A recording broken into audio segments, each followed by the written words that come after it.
सज्जनों, आज राम कथा के इस प्रसंग में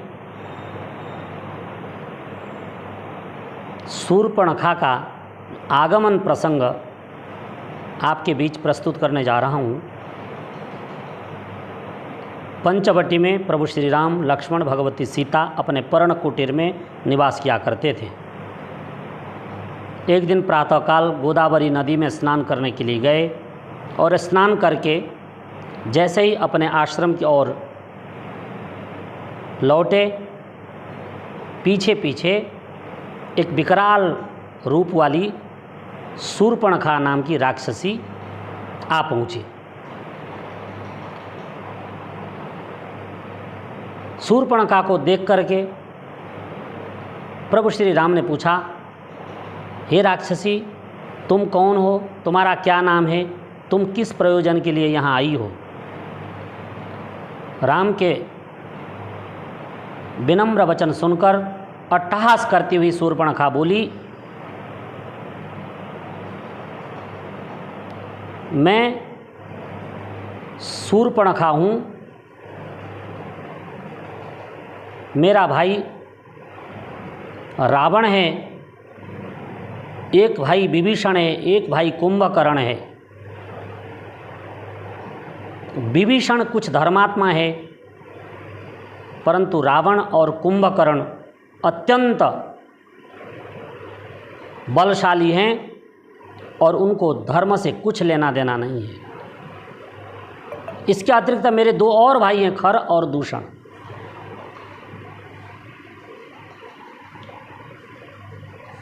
हे उत्तम पुरुष,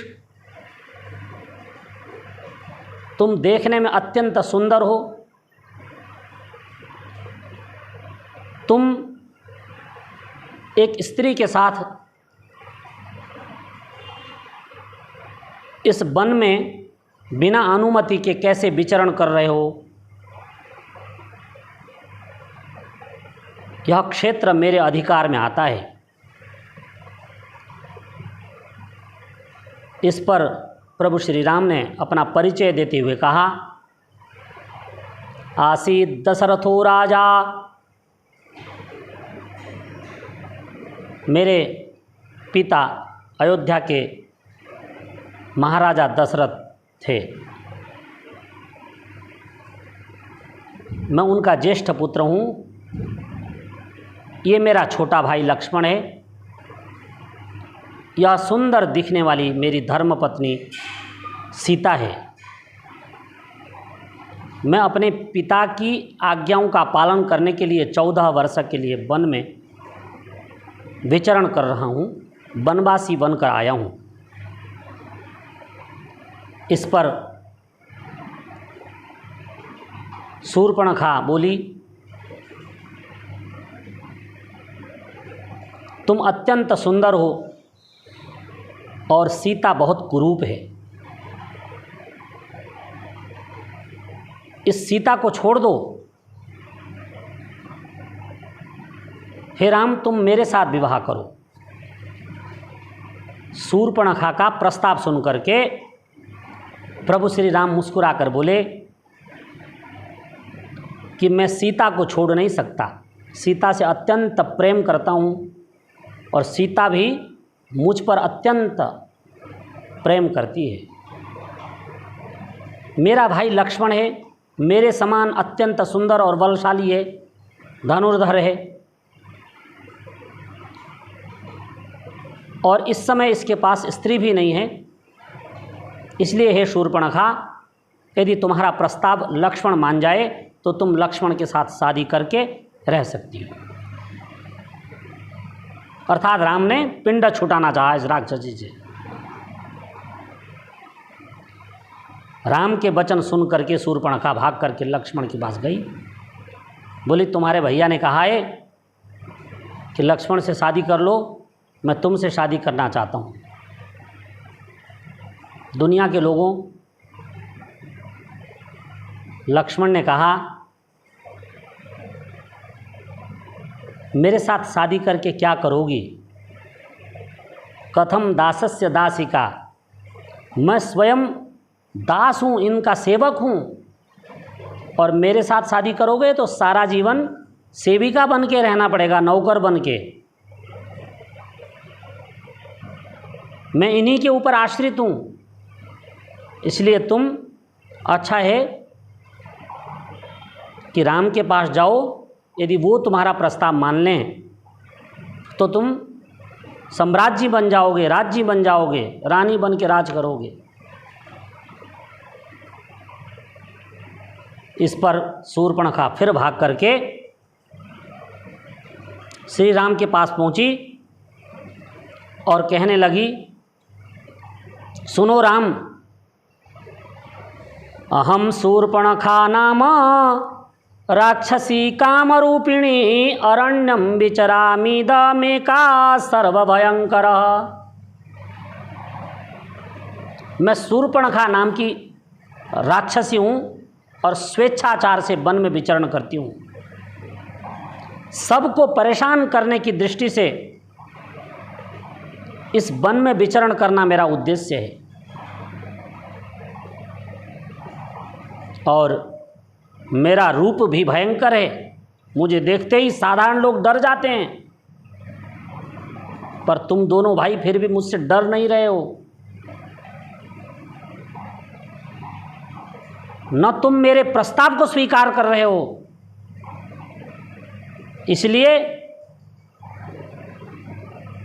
तुम्हारे और हमारे बीच में जो ये सीता है, ये रोड़ा बनी हुई, इस रोड़े को ही मैं हटा देती हूँ। ऐसा कह करके शूर्पणखा झपट करके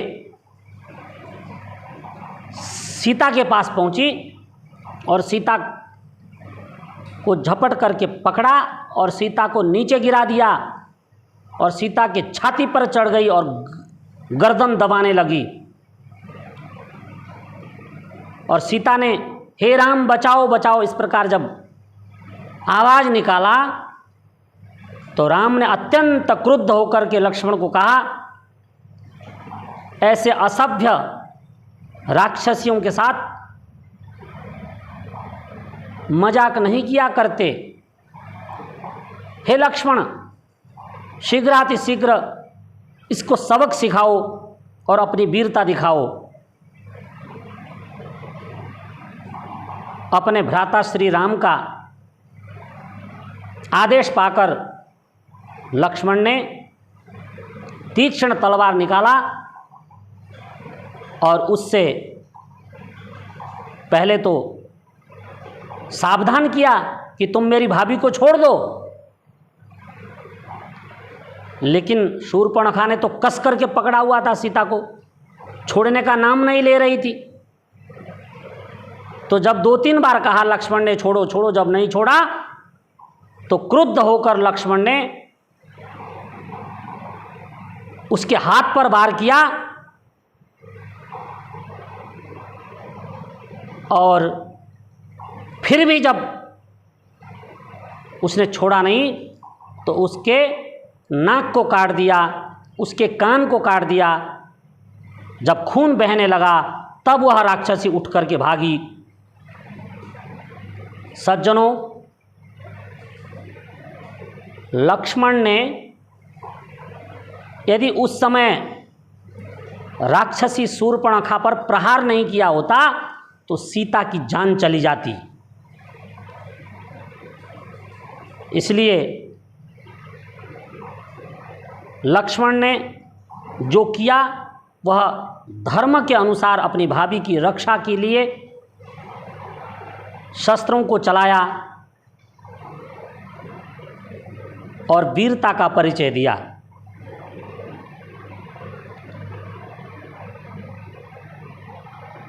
फिर घायल शूर्पणखा चली गई और उसने फिर अपने भाइयों को सूचित किया। और आप सबको पता है, इसी शूर्पणखा के कारण सीता का अपहरण हुआ। तो इसलिए यह जो राक्षसी है यह राक्षसी उस समय अकेली थी, पर आजकल बहुत सारे राक्षस और राक्षसियाँ इस आर्यावर्त में विचरण कर रहे हैं। इसलिए मैं निवेदन करना चाहता हूँ कि लक्ष्मण की तरह वीरता धारण करो और अपने माँ, बहन, बेटी, भाभियों की रक्षा करो, नहीं तो ये राक्षस और राक्षसियाँ तुम्हारे वंश का समूल नाश कर देंगी। तो सज्जनों, आज के लिए इतना ही। फिर हम आगे आपके बीच में कोई नया प्रसंग राम कथा का लेकर उपस्थित रहेंगे। आपने मेरी बात को ध्यानपूर्वक सुना, आपका बहुत बहुत धन्यवाद।